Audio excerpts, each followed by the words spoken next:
வணக்கங்க. இன்னைக்கு என்ன ஒர்க்குன்னு பார்த்தீங்கன்னா, நம்ம மல்டிமீட்டர் வாங்கினதுலேருந்து என்சிவி, அதாவது நான் கண்டக்டிவ் வோல்டேஜ் நம்ம இது வரைக்கும் செக் பண்ணதே கிடையாது. ஸோ இன்னைக்கு வந்து நம்ம ஒரு மோட்டர் வந்து செக் பண்ண வந்தோம். அந்த இடத்துல வந்து பார்த்தீங்கன்னா, மோட்டருக்கு சப்ளை வரல. டவுட் ஆகி நான் வேற ஒயர் மாற்றி பார்த்தா ஓடிச்சு. ஸோ வந்து அப்போ இந்த ஒயர் தான் ப்ராப்ளம் அப்படின்ட்டு நம்மளும் கணிச்சிட்டோம். ஸோ இந்த ஒயர் எங்கே கட் ஆயிருக்கு அப்படின்னு நம்ம செக் பண்ணும்போது, செக் பண்ணுறதுக்கு நம்மளுக்கு இந்த என்சிவி, அதாவது நான் கண்டக்டிவ் வோல்டேஜ் வந்து நம்மளுக்கு யூஸ் ஆக போகுது. So NCV. ஸோ நான் செக் பண்ணி பார்க்கும்போது ப்ளக் போட்டு ஆன் பண்ணிவிட்டு ஒயரில் செக் பண்ணி பார்த்தா எங்கேயுமே நம்மளுக்கு வந்து கண்டினியூட்டி, அதாவது நம்மளுக்கு பீப் சவுண்ட் எங்கேயுமே கேட்கல. ஸோ நான் எல்லா ஒயர் ஃபுல்லாகவே ட்ரேஸ் பண்ணி பார்த்துட்டேன்.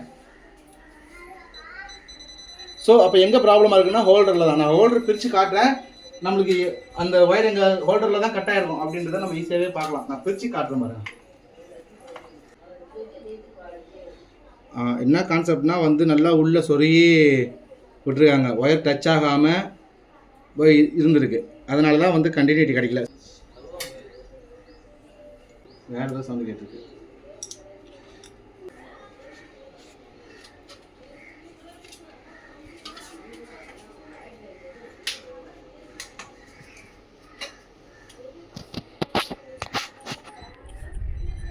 ஸோ இப்போ நம்ம செக் பண்ணும்போது கரெக்டாக நம்மளுக்கு என்சிபி, அதாவது நான் கண்டக்டிங் வோல்டேஜ் வந்து பர்ஃபெக்டாக ஒர்க் ஆகுது. கிட்ட வாங்க.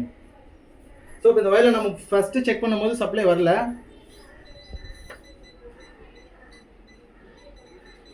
கிட்ட வாங்க. சவுண்ட் இருக்குதா? இல்லைவா?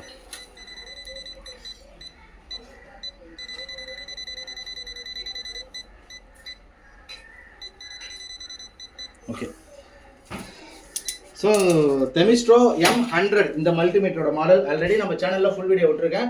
லிங்க் நான் இந்த வீடியோ கீழே தரம், போய் கண்டிப்பாக பாருங்கள். இந்த மல்டிமீட்டர் ரொம்ப யூஸ்ஃபுல்லாகவே இருக்குது. கெப்பாசிட்டி செக் பண்ணிக்கலாம், வோல்டேஜ் AC DC செக் பண்ணிக்கலாம். மெயினானதே நம்மளுக்கு அதான், அதே போதுமானது தான்.